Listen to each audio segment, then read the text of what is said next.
My name is Cary Fowler. I'm the Special Envoy for Global Food Security at the U.S. Department of State. I came to Denmark as part of our effort to further collaboration with countries for which we are like-minded on issues of food security. Denmark is a major player, an innovative player in the food space.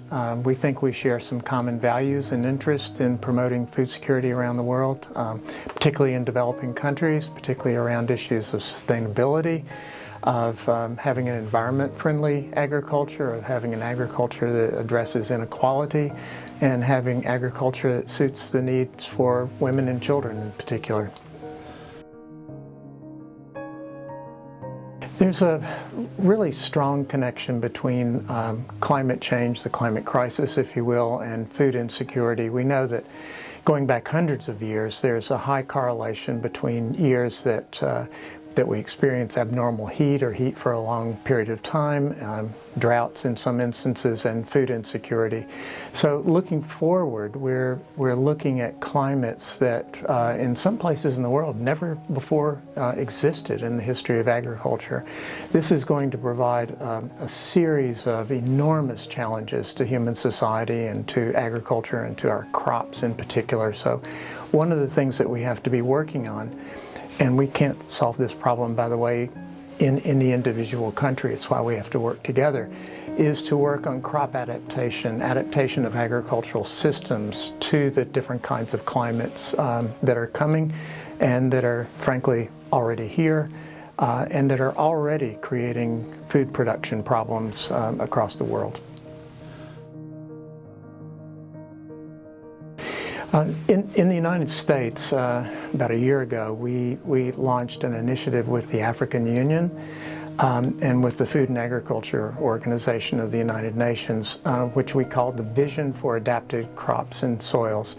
This was not an effort for anyone to start a new organization or institution or bureaucracy or anything like that. What it was an effort to focus everybody's attention internationally on the core problems that we face with food security. We really know that we are not going to have food security, and we're certainly not going to have sustainable food security or sustainable agriculture if we don't have good soils and crops that are adapted to climate change. And I think for many years, frankly, we haven't given that the kind of attention that it deserves.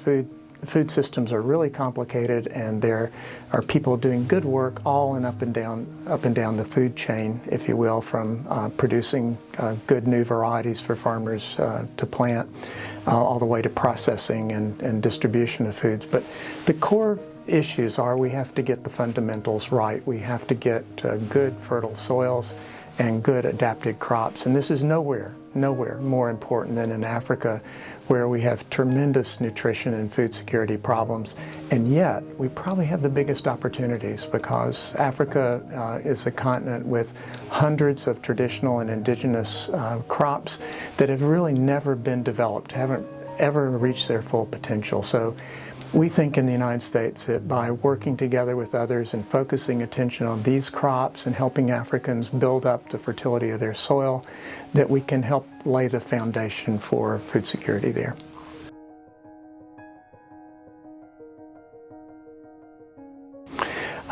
Soil health and fertility is really the starting point for any kind of system that's going to provide good nutrition and reliable nutrition for people. In many places of the world, Africa in particular, the soils are old, degraded, eroded, and this is not the kind of situation that can provide a good, reliable production year after year. It stresses the plants. It means that the soils don't hold the water, the moisture that they need to hold, so it makes them more vulnerable to droughts. So one of the things we have to do is build up the carbon content, the organic matter in soils, build up the tilth of the soil, incorporate plant material back into the soil at the end of the cropping season, and essentially create a healthy soil system with healthy soil diversity, microorganisms and such. And this is what leads to good, healthy, resilient, strong plants, which is the core of food security.